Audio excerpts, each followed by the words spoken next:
Welcome to Time Traveling Team, the weekly podcast where we review every story of Doctor Who right from the very beginning. I'm Tricia. And I'm Paddy. This week we are taking a break from our normal programming to take a look at the movie Doctor Who and the Daleks, the theatrical film. We will be following a standard episode beats a little bit, but we will not be rating the movie out of 5. We'd also love to hear your thoughts on this film. To join in on the discussion, you can check us out at Time Teamp, that's TIMETEAMP, on Facebook, Twitter, and Instagram, or you can email us at timetravelingteamp@teamproductions.com. Now, though, Paddy will give you a quick recap of the film. Paddington, over to you. Thank you very much. In the home of Doctor Who, the Doctor and his two granddaughters, Barbara and Susan, are reading a variety of scientific publications. Barbara hears the clock begin to chime and realises that her boyfriend, Ian Chesterton, will be arriving shortly for their date. She asks Susan to let him in while she finishes getting ready. Susan does so, and the well-meaning but bumbling Ian has his first meeting with Barbara's eccentric and scatterbrained grandfather. Ian, having accidentally squashed the sweets he brought for Barbara as a present, goes to sit down on another chair, but the doctor stops him as he's about to sit on a vital component for his new invention. He enthusiastically invites Ian to come and see it, despite Susan's reservations that he won't understand it. He is then brought outside and shown an old police box, which the doctor informs him is called TARDIS, which stands for Time and Relative Dimension in Space. Ian is bewildered to see that it is bigger on the inside than it is on the outside, and Susan and the doctor explain how it functions. Barbara arrives, and when she goes to greet Ian, he accidentally backs into a lever, thereby activating TARDIS and sending them to a strange new world, Skaro. Now from here, the story follows the majority of the Daleks serial, with the adventurers arriving at the Dalek city and meeting the malevolent occupants, nearly succumbing to the effects of radiation sickness, forging an alliance with the Thals to overcome the Daleks and repair TARDIS so that they can leave Skaro. The ending, however, is a bit different. Once they are back in TARDIS, Doctor Who confidently says that they will arrive back at their own time, but when Ian opens the doors, he sees a Roman legion advancing on them. He hurriedly shuts the doors and, in a state of panic, blindly begins to press buttons and pull levers in an attempt to leave. That is the end of the summary. Cool, so it's very similar to the serial. A few differences, mainly the introduction and the ending. Yeah. So how about I give you some trivia bits on this before we jump into having a chat about the movie as a whole. So the release date for this film was the 25th of June 1965. It was written by Milton Subotsky, I think is how you pronounce his name. He actually wrote both films, both this one and the one we'll be reviewing next week, and he passed away back in 1992. The director is Gordon Fleming, and he also directed both films, both this one and the one we're reviewing next week, and he passed away in 1995. Now, our cast is different to our show cast, so it's important that we check this off. So, as Doctor Who, we have Peter Cushing. Peter's probably best known for Governor Tarkin in Star Wars. However, he was also Baron Frankenstein and Professor Van Helsing in the Hammer films. And to be honest, he's had such an amazing acting history. I couldn't name it all, but those are sort of like I think those are probably the big three that a lot of people would know him for. And it's not just Professor Van Helsing, it's Professor Van Helsing's. He plays multiple incarnations of Professor Van Helsing. uh, Yes, and Peter sadly passed away back in 1994. The film version of Ian Chesterton is played by Roy Castle. He's probably best remembered for presenting Record Breakers, which was a children's TV program where basically they were just trying to break world records. And he actually broke a number himself, which is quite cool. Towards the end of his life, though, he was an avid campaigner for the ban of smoking in public places, and he was actually awarded an OBE in 1992. Roy also passed away back in 1994. Barbara is played by Jenny Linden. Her other works include Women in Love and Lily. She later voiced Professor Kleist, I don't know, in the Big Finish. Kleist, I think. Yeah, I think Kleist makes more sense. The other way sounds wrong. In the Big Finish Doctor Who audio story, Unregenerate. Susan is played by Roberta Tovey. She's known for her roles in Runaway Railway, High Wind in Jamaica, and Not in Front of the Children. She is the daughter of George Tovey, who actually plays Ernie Clements in Pyramids of Mars, which we will get to at some point. In roughly about maybe 3 years, thereabouts. Yeah. Aladon is played by Barry Ingham. We also spoke about Barry, actually, when we talked about Mythmakers, because he played Paris in that particular TV serial. Barry passed away back in 2015. Lastly, as Ganatus, we have Michael Coles. He's known for Dracula AD 1972, another film with a weird title like next week's one, and also Private Potter. Michael passed away in 2005. Dracula 1972 AD is another one with Peter Cushing, so the crossover. Yeah. So, how do we go from having this show as a TV serial that was 7 parts long, shouldn't have been that long, released every week on TV with a whole different set of actors, to this film? So, Amicus, the film production company, bought an option to make this story and 2 sequels from Terry Nation and the BBC for a grand total of £500. Interestingly, even though Paddy mentioned that the planet that they went to is Skaro in his summary, we never actually get told the name of the planet in the film. It's never mentioned once that the planet is called Skaro. Now, one thing that Paddy asked me when I was asking him, do we I thought it was, but run? no, I was saying I thought it was, but like I probably just again superimposed my own knowledge of the world onto it. No, it's specifically not mentioned, but it gets mentioned in next week's film that that's where they were from. So I think you may have gotten the 2 films Oh, okay. merged in your brain.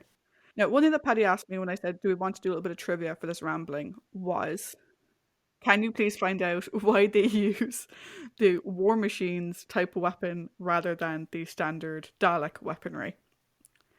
Because they have the weird smoke thing that serves multiple purposes in the War Machines. So there's a reason for this.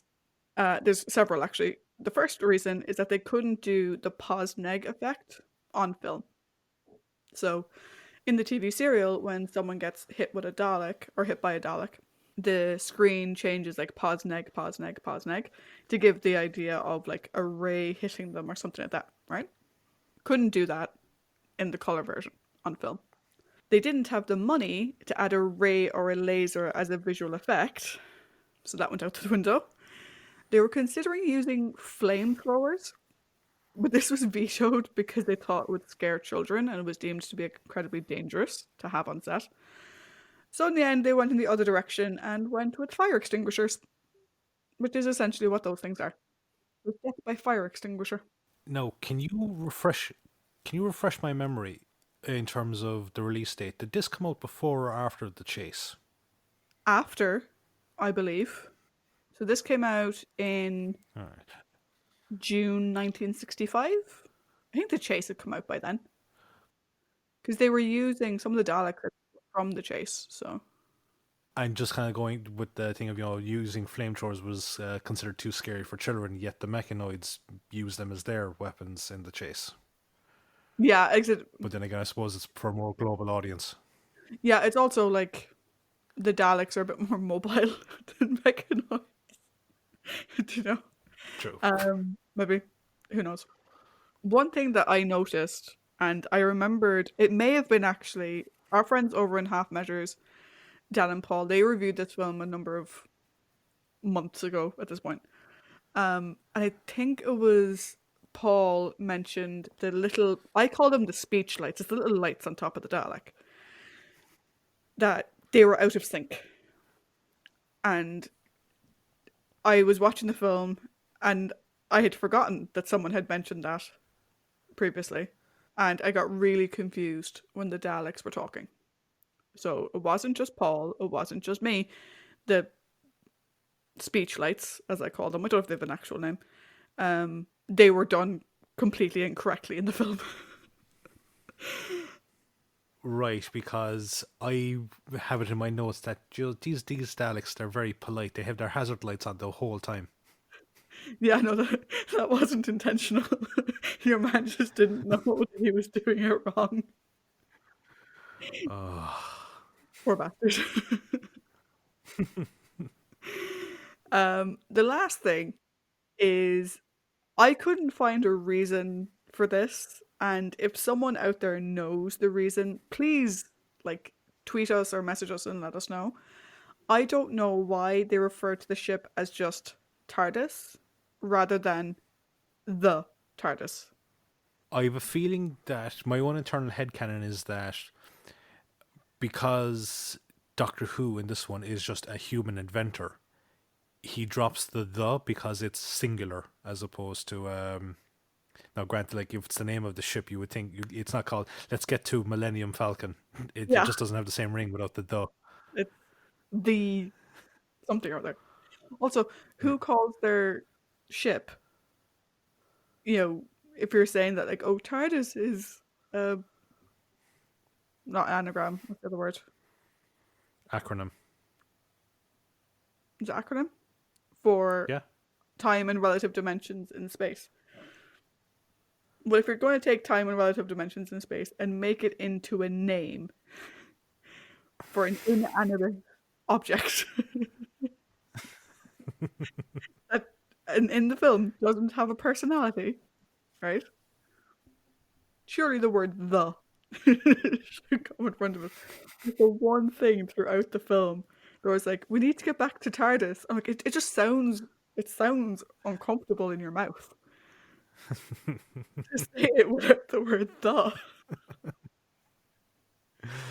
Uh, At least to me it sounds. Maybe you just think I'm weird, but it sounds strange to me. no, it does sound strange, like in the sense of like during the story recap, like technically he's not called the Doctor. He's a doctor whose last name is Who. So I'm like writing down the Doctor just felt weird here in the story of this or in the context of this story.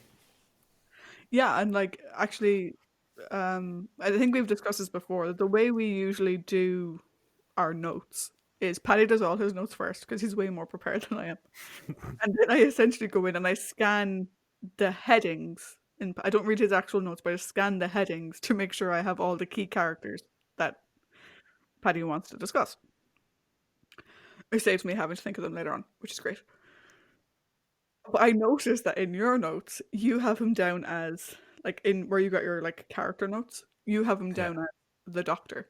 And now in my notes he's down as Doctor Who. Because To be he's not the Doctor, he's just a doctor whose last name is Who.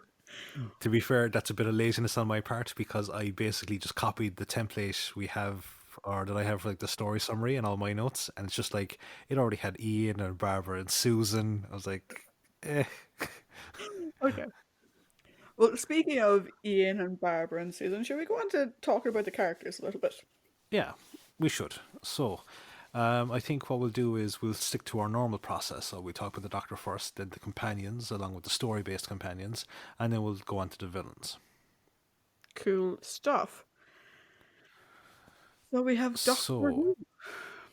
yes, Doctor Who, not the Doctor, just a Doctor who happens to be called Who.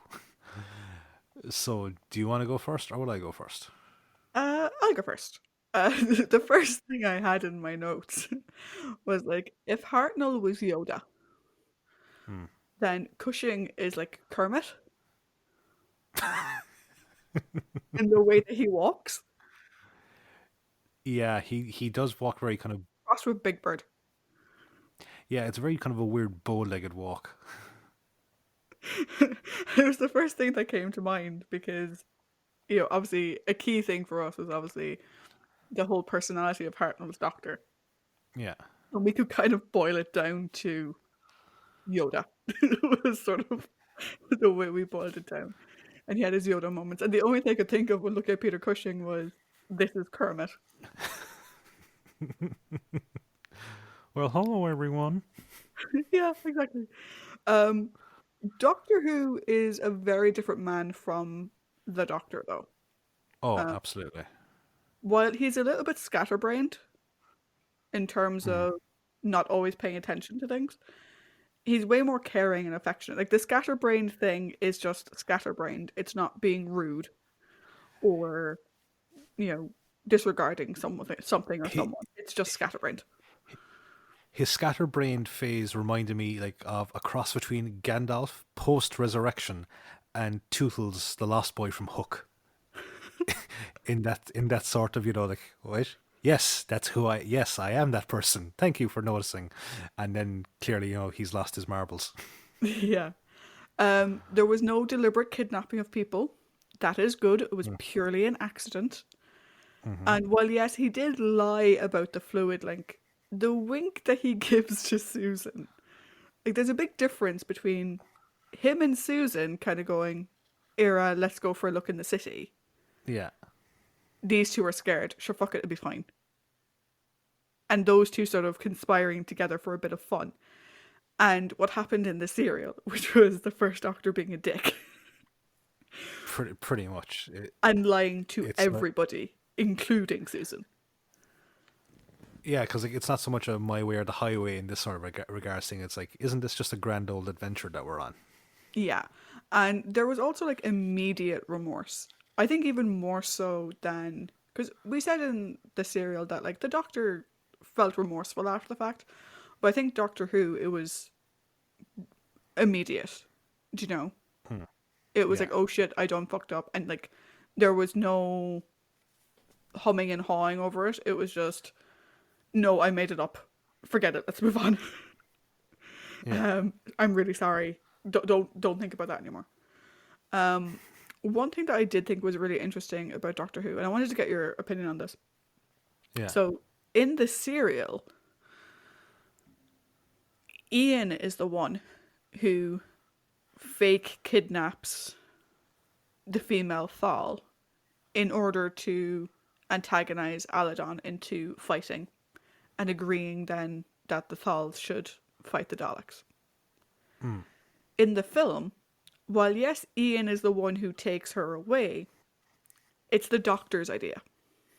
And he's the one who tries to rile them up in that way. And I thought that was an interesting twist for the character. What did you think? It it is because like one thing that I noticed about the Doctor in this one, okay, and and I'm going to ask you kind of a very similar question. Like, did you pick up on this the same way I did? Is that he doesn't seem to have that level of inner strength that the TV version has. Like in the sense of like the final resolution, the Doctor seems to like hang back a bit. Whereas he lets the others get involved. Whereas in the TV serial, he is kind of there, not so much front and center, but he's in the thick of it. And I don't know whether it's a weird one now because that's the sort of thing that kind of inner strength that the TV version has would have gone hand in hand with the way that the Doctor was the person to suggest, well, maybe you might fight for the females of your species. So I did think it was a bit strange, all right, that he would be the one to say that, and then obviously he lets Ian take the fallout for it because we'll get on to Ian in a moment. But he just lets Ian be the punching bag. Yeah. I do think it's interesting what you're saying around the fact that he doesn't have as much, potentially like inner strength than the first Doctor. I think that can be, I think it's true. I agree with you. And I think a large part of that comes from experience. This is Doctor Who's first time, we're led to Yeah, believe, off planet. Whereas the Doctor's been traveling for potentially hundreds of years by this point. So yeah, I think it's for me it was an interesting observation between the two.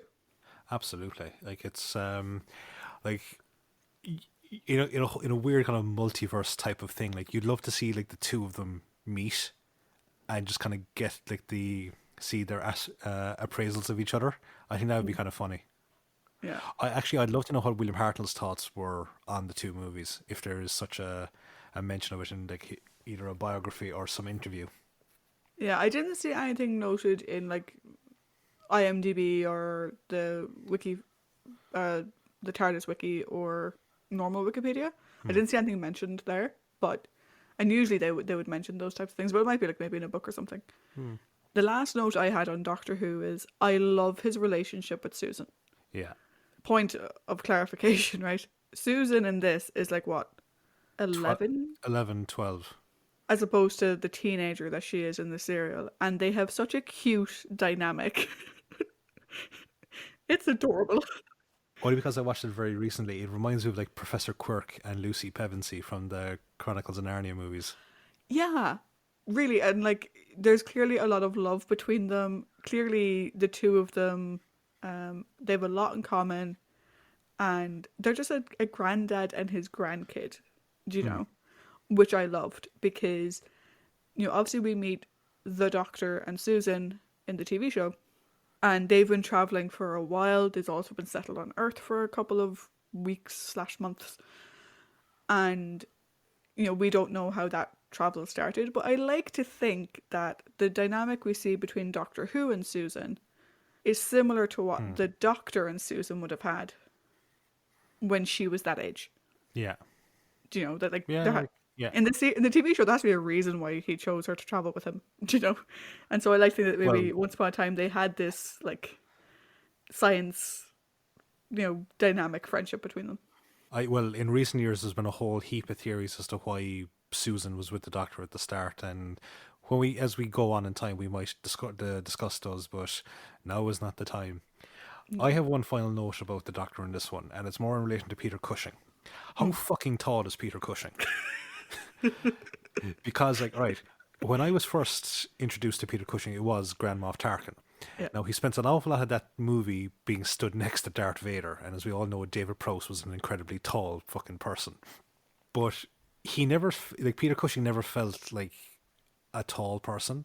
And I've seen him in other stuff, and again, he never really, really struck me as really large on the height barrier until I watched this movie, and he towers over every single one of his co-stars. I think that's where I got the Kermit crossed with Big Bird from. I think that's where the cross with Big Bird bit comes in, because I agree with you. In Star Wars, which again is where I know Peter Cushing from, he's with Vader, or he's sitting down, Yeah. or he's with Vader and Leia. And Carrie Fisher, God rest her soul, was like 5'2" or something. Yeah. She was incredibly short.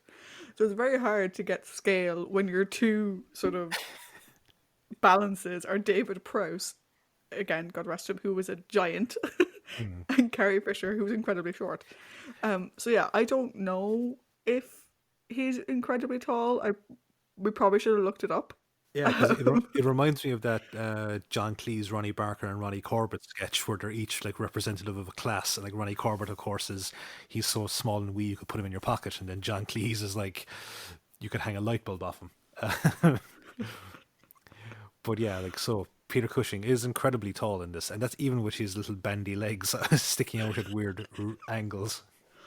But that's why I thought he was walking like that, was because he was so tall, he was trying to make himself shorter. Yeah. Or was it like the Liam Neeson thing from Phantom Menace, in the sense of like, you're too tall, you're going to cost us more money to get extra film. Bend those knees, fucker.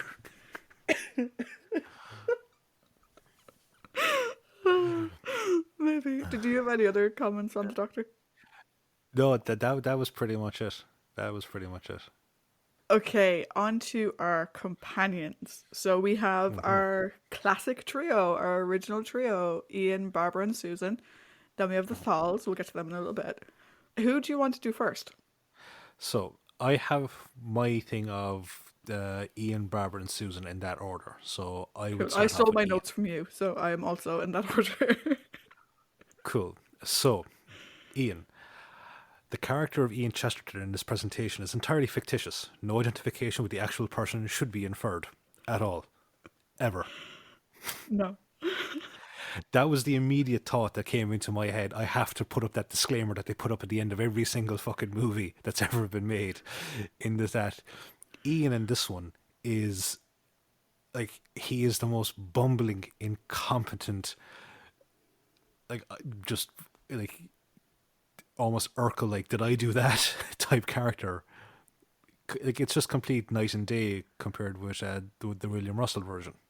I 100% agree with you.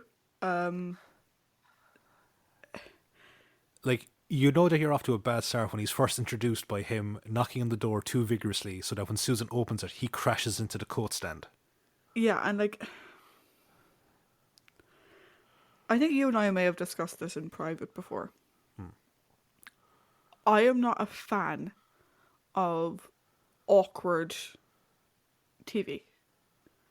Do you know, some people Yeah. find slapstick, bumblingness in comedy very funny. I don't like that type of comedy. I find it uncomfortable, and it just Now, makes me feel uncomfortable. Now, for me, the slapstick, it depends entirely upon like the situation, okay? In the sense of, okay, I'm a huge fan of the Marx Brothers, and Yeah. they can be very slapsticky at times, but for them it works because of the whole concept that it's a comedy film which you're watching. Whereas with this, it's presented as, look, it's meant to be camp, but it's also presented as like a more serious campy sci-fi movie. And if Ian is to be your young hero, it just no, the way that you start him off with just doesn't really work that way. Yeah, and I think the reason why, like, the reason where it bothers me is when you have one character who acts like that. Like if you think Mm. about the Marx Brothers, or even like something like Bottom, right? I loved Yeah, Bottom as a kid growing up. yeah, Everyone in that, or at least the main people you're looking at, they all kind of play on a similar level. mm. However, you have three scientists: Doctor Who, Barbara, and Susan, and an idiot. And Ian is the only one who bumbles around, who has like stupid pratfalls, and they're the really like over exaggerated pratfalls as well. Oh, like when he takes the punch from Aladdin, he does like a full 360 pirouette before he falls to the floor.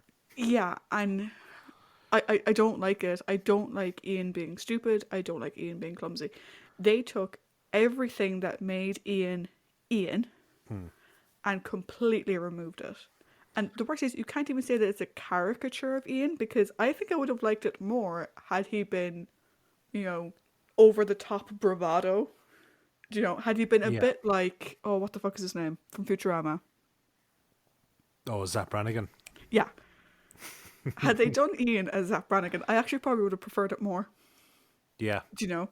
I, Um, no, damn it, no, I just have Zap Brannigan in a Doctor Who story.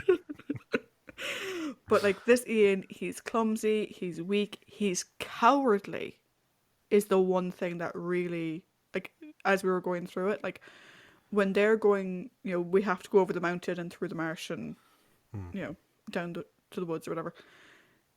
He gets these looks on his face of, I don't want to do that. What do you mean? Why do I have, like, he's such a coward throughout all of it. And I'm like, oh my God. See, and this is the thing now, right, is that I didn't mention it during the trivia, but Roy Castle was actually in possibly my favorite Carry On movie, Carry On Up the Khyber. And in that movie, like he Mm. plays like a British Army officer, and he's Carry On movies, they're camp, they're slapstick, they're whatever. But in that, he's way more competent than he is in a more serious movie here, where he's like almost like a Carry On character. Yeah. And I think because like I had liked him in that, and I Like, was looking for, oh yeah. go on. I know. I was just saying, like, I had liked him in Carrying Up the Khyber, and like when I saw that he was in this movie, I was like, "Oh, look, I like him. I think he'll be a good fit in this movie." And I think I was just very, very disappointed. It was embarrassing to watch. Yeah, Particularly, like, we've gone through the entirety of the first Doctor's run. We have lauded how much we have loved Ian, how much we miss Ian now that he's not on the show anymore. This was another look at Ian, and it was embarrassing. And particularly the ending, mm, where, okay, so they land, so they leave Skaro, unnamed planet, later to be called Skaro. They leave Skaro, they land.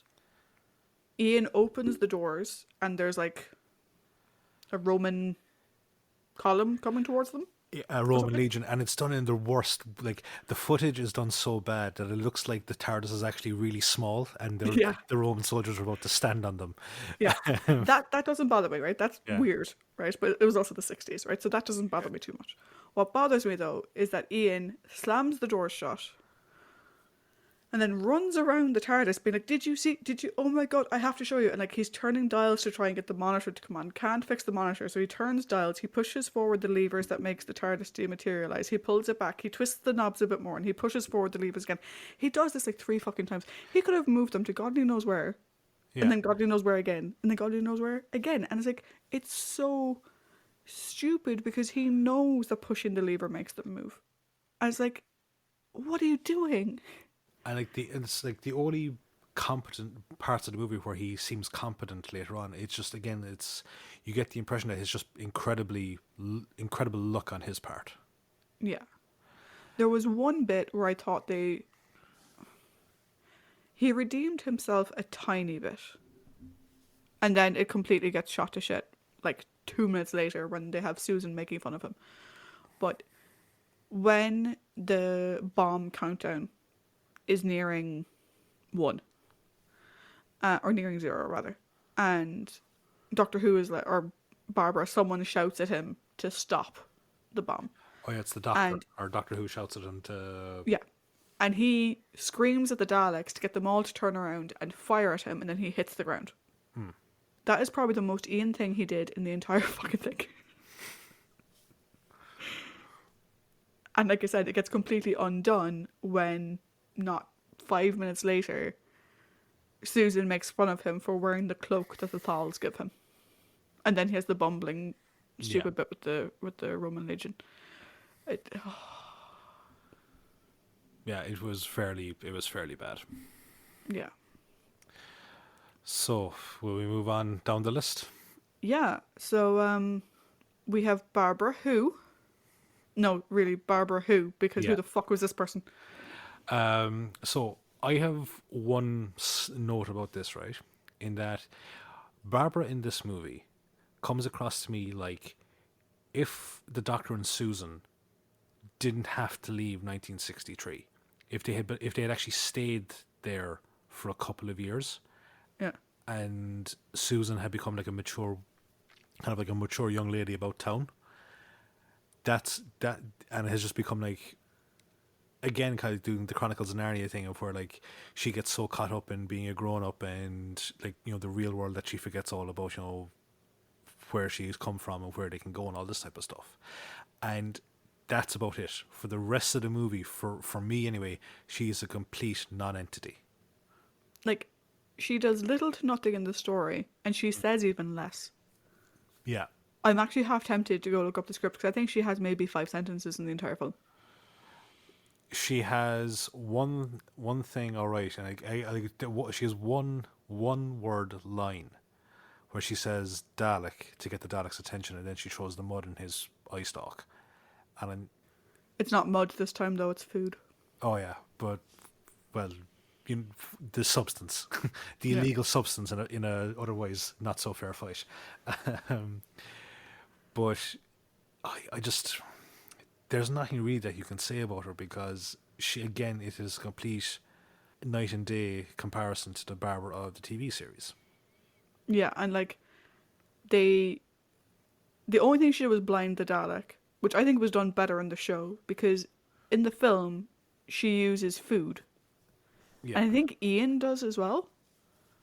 So they both attack the eye stalk with like really, really thick gravy or something. It looked rank, whatever the fuck it was. basically looks like a mashed up sweet potato. Yeah.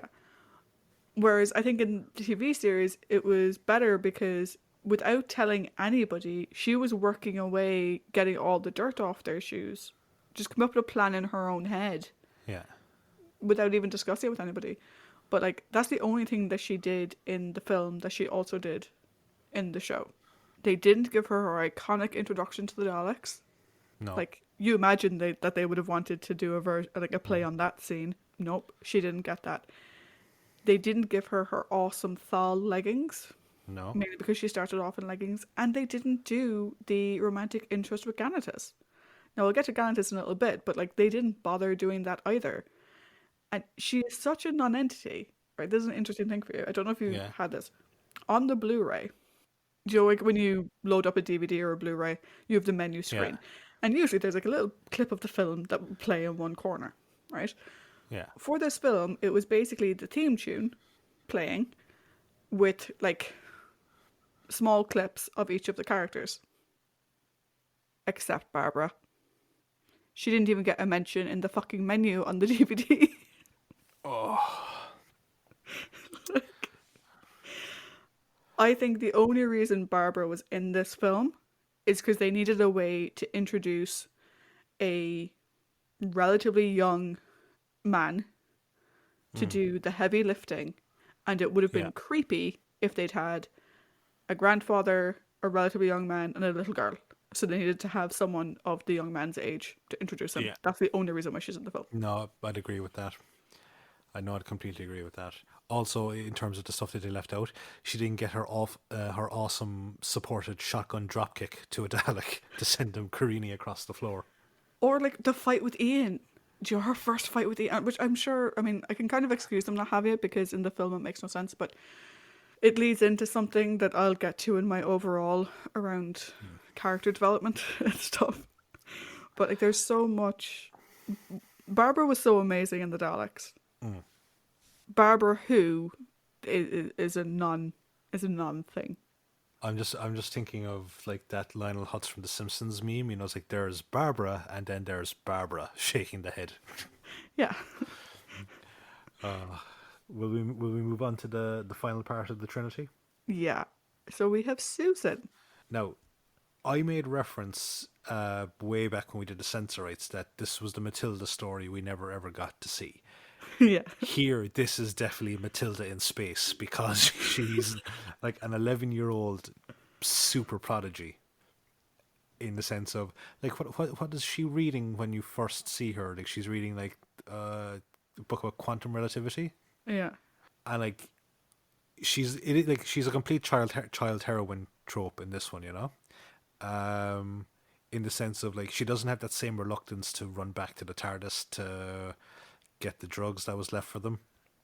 I think she's just a bit more like what's the best way to put it? She didn't look at the scanner this time type way, you know. Yeah. She's like the first one kind of poked the head out the door. Ooh, what's going on here? Yeah. I think this version of Susan, she's very cute. She's very intelligent. Like I said, I love the relationship between her and Doctor Who. Now, in fairness, the two of them don't have any sort of relationship with the other two characters. They barely talk to them. Well, Like, both, neither of them, neither herself nor Doctor Who really talk to Barbara. no, they don't. And they interact with Ian only at the level that they have to. But her relationship with her grandfather is lovely. That's adorable. Yeah, I'd say she has him wrapped around her little finger. Oh, totally. Yeah, I like this Susan, but she's a little bit too perfect. Like you mentioned Matilda, right? yeah. Matilda is one of my favorite children's books. It is one of my favorite films, and it is one of my favorite musicals. I am a fan of Matilda, right? The thing about Matilda is, yes, Matilda is incredibly intelligent, which we see here. But in Matilda, Matilda has powers that activate based on her emotions, right? If she's angry or if she's scared, she can use these magical powers, right? Susan doesn't have emotions. No, She's a robot. she's very data-like.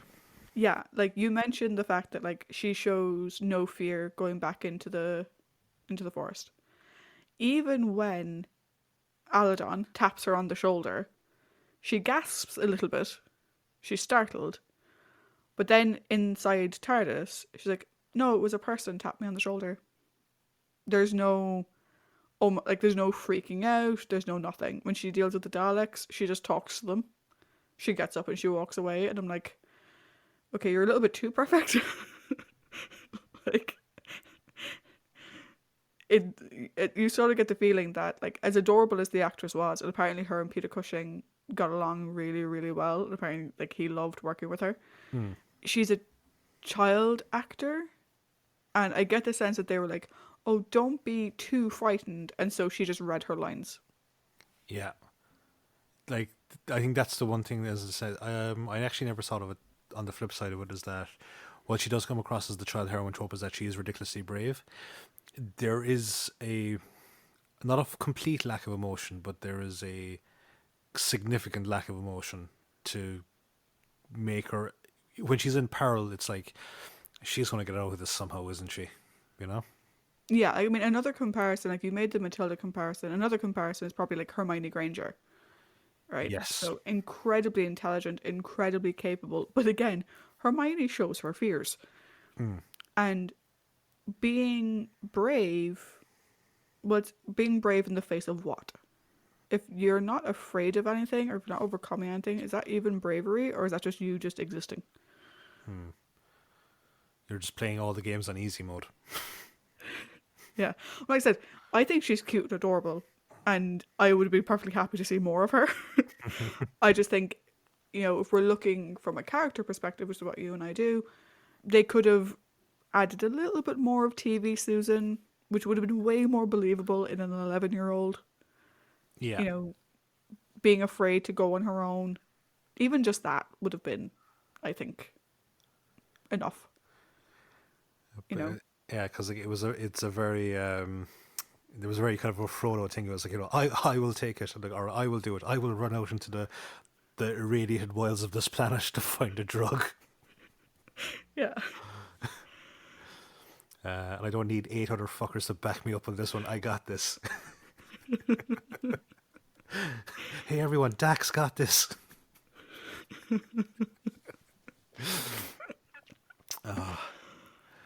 So that leaves our story based or our movie based companions of the Thals. You mean the cult of knockoff David Bowie's? Jesus Christ, put them back into black and white. Please, for the love of God, put them back into black and white. Also, production staff, a palette swap of the clothing doesn't constitute individuality, so don't think he got one over on me, you fuckers, right? It's the exact same uniform, it's just some of them wear brown coats and some of them wear yellow coats.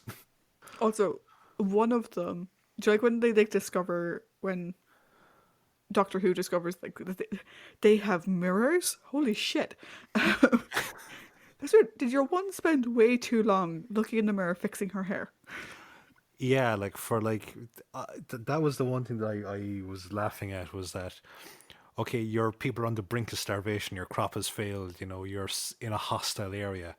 Why do you come across like the Aphrodite kids from like the Percy Jackson series? Totally. Um, so excluding the physical, right? What did you think of the Thals in the film version? Honestly, I thought they were a lot worse, or not a lot worse. I rate the Tals in the TV series higher than I rate the Tals in the movie. I'm the same. Not by much now, mind you, but because I've had my issues with the Thals, but it's I'll put it to this way: like, it'll probably come up in the overall, but I think for everyone, it can be safe to assume that whatever characters we discuss in this won't really shape up to their TV counterparts, and the reason is that in the TV series you have, which rounded up to say like 25 minutes, so you've got you've got the bones of about 3 hours Mm. of a story versus an 88-minute story here, and you get the characters that you've identified here, which is Antidus, Ganatus, and Aladon. They're basically a Cliff Notes versions of what they are in the movie or what they are in the TV series. So you can't get invested in them. They're all very samey, as I said, with the exception of their palette swap clothing, and I don't buy into them. So like when Aladon gets pissy over the whole we won't fight, and then he punches Ian. I was like, wait, we will fight. I don't buy it. Uh, Ganatus, as you said, he's an asshole. Like I don't get that same level of he's the he's the womanizer of the Thal race, and Antidus goes straight from being a token naysayer to joining the she's lost the will to live brigade. Yeah, I didn't even include that last one, to be honest. Yeah. When I look, because like the main difference, so the Thals as a species are stronger in the TV show. Yes. The Thals as individuals are also stronger in the TV show, because like in the TV show we had, what was the leader before Aladon? Tematus? Temesis, yeah. He's not even in the film. Well, he is, but he doesn't get named. None of No. these people have names. Aside from Aladon and Ganatus, the others don't bother having names. No. Aladon, like, again, if we think back to the serial, Aladon was basically meant to be this sort of Greek Adonis type character, and in his reveal in the film, they try to do that, but they don't have him act that way. Do you know?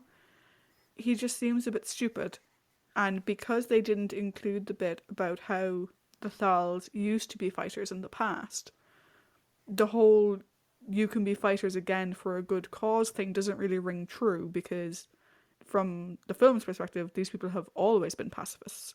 Yeah, because Um, they make one casual reference to, oh, there was a great civilization here once upon a time, and that's it. yeah. Ganatus, who I quite liked in the TV show, Mm-hmm. he had that amazing relationship with Barbara, which, yeah, I mean, I hated him because he wasn't Ian, but like, he was nice to her. He was nice to both of them. He was very accepting, and he understood what needs to be done. He's a dick in this. Like, if you just looked at Ganatus, you would never believe these people were pacifists. No. And like, he's not nice to anybody. And I'm like, what the hell? He reminds me very much of Eldred from our review of the Time Meddler, Yeah, in the sense of like he's a complete antagonist who doesn't like any outsider, and is just he's essentially the village asshole.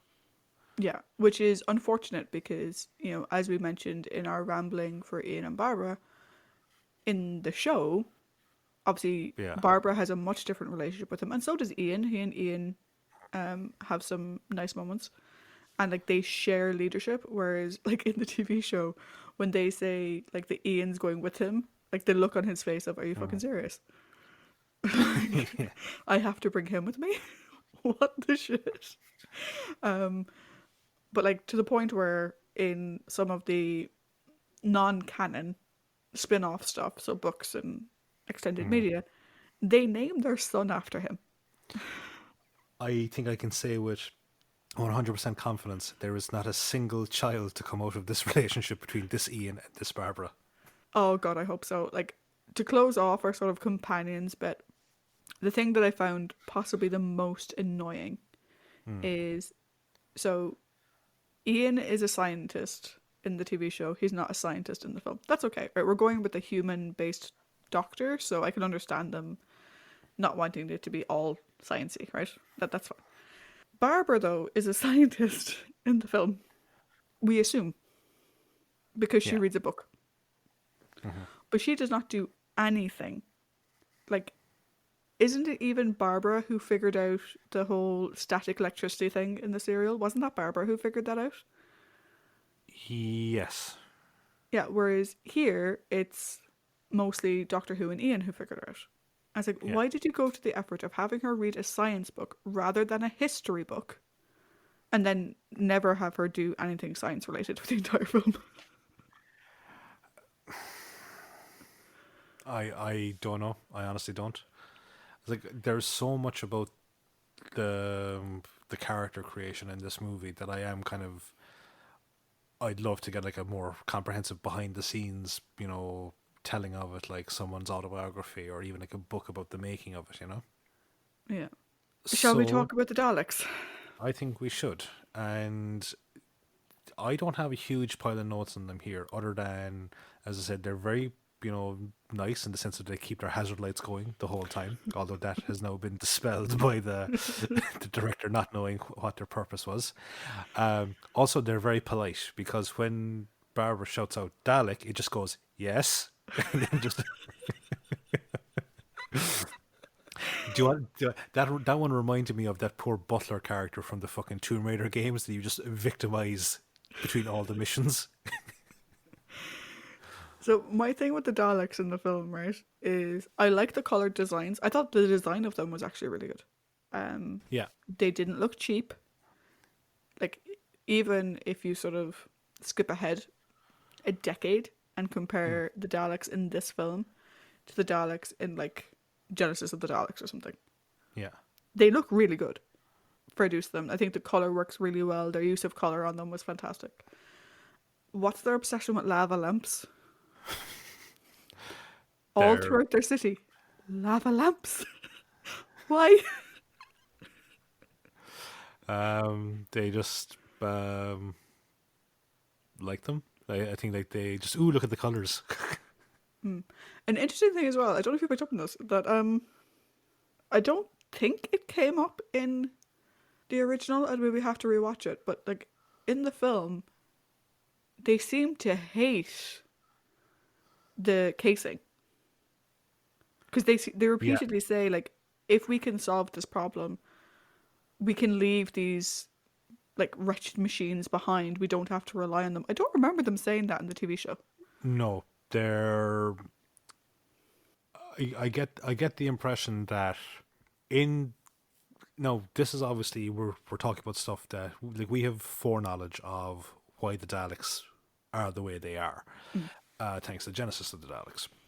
But I have a feeling that even before that concept was explored, Terry Nation for the TV series knew that the Daleks are happy with their lot in life because it's made them the supreme being on the planet. Mm. Whereas here, they feel more like a science experiment gone wrong. Yeah. And I just want to say, supreme being, I had a friendly back and forth with a person on the Facebook page for Doctor Who fans who actually like the show over who is the supreme being, Daleks or Lilu from The Fifth Element. Um, Overall, though, I will say I thought the Daleks worked fine. They were grand. The lights were a bit fucked up, but that's understandable. Their ship was quite nice. Mm. Nice use of color. I think like Daleks. All right, I think it takes an awful lot to fuck up the Daleks. I think I do. And even here, which like what we get into the overall, who shock horror, whatever will our final takes be on the movie, the Daleks will keep you invested in the movie no matter what. Yeah. Like, I'm saying that I like them and that they worked quite well because I'm not a huge Daleks fan. I think I've said this to you before. The Daleks for me, I'm not the biggest fan of them, Hmm. and I liked them in this film. Yeah. Usually, one of my things with the Daleks that irritates the shit out of me, I hate when Daleks speak for too long. Their voice actually grates on my like. It's like someone is driving a drill into my head, and their sentences weren't too long in this film, which sounds like a really weird thing to observe, but they only spoke for long enough that it didn't irritate me. Question: which do you find more irritating, the Daleks' voices or the Cybermen voices from 10th Planet? The Daleks, because they never fucking change. As in, the Daleks will be the same even now. And even now, their voices fucking irritate me. No offense, Nicholas Briggs, you're amazing, but fuck me. The sounds they make are so irritating. So, will we give our final thoughts on the what was to be the first chapter of a Dalek movie trilogy? Yeah, I'll be honest, overall I was disappointed. Um, am I as You don't say. disappointed as I was in the Gunfighters TV show? No, I will never be that disappointed. Will I keep my Blu-ray? Yes, there's some special features on it I haven't had a chance to watch yet. I knew based on the nature of the show versus film that there would be differences, but Jesus fucking Christ. Ian and Barbara were completely gutted. And Ian was remade as a bumbling idiot, and Barbara's just left as a husk. And what really disappoints me is I was really excited to see Ian and Barbara in this because in this, they're boyfriend and girlfriend. Apparently. We get more romantic interactions between Ian and Barbara on the show in Doctor Who and the Daleks in that serial than we do in this film where canonically they are dating. I don't get one romantic fucking notion between the two of them for the entire film, which really bothered me because I'd been so looking forward to it. It was so unfair. Like, I'm in complete agreement with you in the sense of, like, I don't think anything will ever be as bad as the Gunfighters, but I don't think I'll go back and watch this movie. Especially like if I had seen it before I had watched the TV show, then maybe my opinion of things would be different. But knowing that the TV serial is out there, and I quite enjoy, I really do enjoy the first Alex story. I think I would take the hit on the extra time and watch the entirety of the Dalek serial again before I'd go back and watch this film. Like, there's some things in it I like. Like I said, I love the dynamic between Doctor Who and Susan. I thought that was very, very sweet. He keeps picking her up, and he calls her Susie, and it's fucking adorable. Like, for no other reason, just watch clips of those two together because that's adorable. I liked the music. They don't use a lot of like interstitial music, but they have like the same theme that plays through the whole film. I like that music. Yeah. But again, if I watched this before the Hartnell story, would I have liked it? I'll be honest, probably not. Like, we have said time and again that what makes Who work, despite the fact that it's in black and white, despite the fact that the effects are shocking and the costumes are ridiculous, is the characters. I mean, there's a reason why the structure of our podcast is the way it is. Mm-hmm. When we were coming up with our podcast and we were trying to decide on a structure, we're like, okay, we'll rip off Mission Log with John and Norm's permission in terms of having a summary and having some trivia. But then whereas the guys talk about like morals, meanings and messages in every episode, we decided no, what makes Doctor Who is actually the characters. Yeah. So that's where our focus is going to be. The characters can make the most dog shit script work.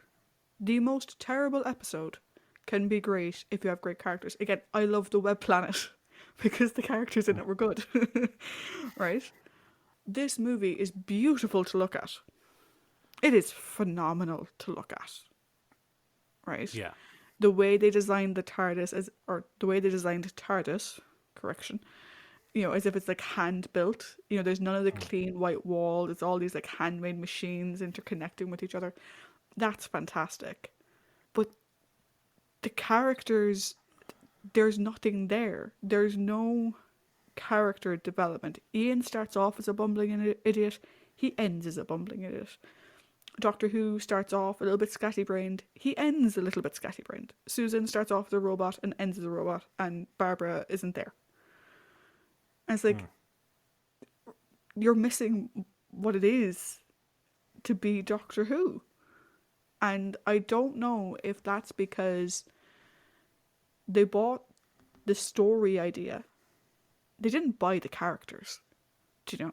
Like, they bought the story idea from BBC and Terry Nation. Yeah. They bought the Daleks. And they picked a story to slot them into, and their focus was the Daleks. Because the Daleks were good. But for me, like, having watched the Hartnell era, and more importantly, the story that this film was based on, there is no comparison to be made whatsoever. The TV serial is better in every way that matters to me. I don't care if it's in black and white. I don't care if the effects are crap. I don't care if the costumes are crap. Because I can buy into the characters. Mm-hmm. And that, to me, you can have the most beautiful film ever made. If I don't believe your characters, your film's a crock of shit. Yeah. I think that's like I think that's kind of the same with anyone in the sense of, like, you can have a movie that's like even nowadays you can have a movie that's visually stunning, but if the characters don't really bring you into the story, it won't work. I'll have, if I'm going to see it in the cinema, I will have paid my money, and that's about as much as you'll ever get out of me for that movie, you know. Yeah. And whereas here, yeah, like I said, it really does benefit from a movie budget, but that's the only thing that I would give the kind of the thumbs up towards. Also, the very 60s psychedelic intro, you know, with that weird kaleidoscope images and like the repetitive synthesizer music. Yeah. That's all we need. Yep. So, I think that about wraps it up for this week. Indeed. So next week, we're going to continue with Peter Cushing's portrayal of Doctor Who as we review the much-requested Daleks Invasion Earth 2150 AD. Yeah, I still don't... No. We'll talk about the title next week. So, until then, guys, bye! Bye-bye.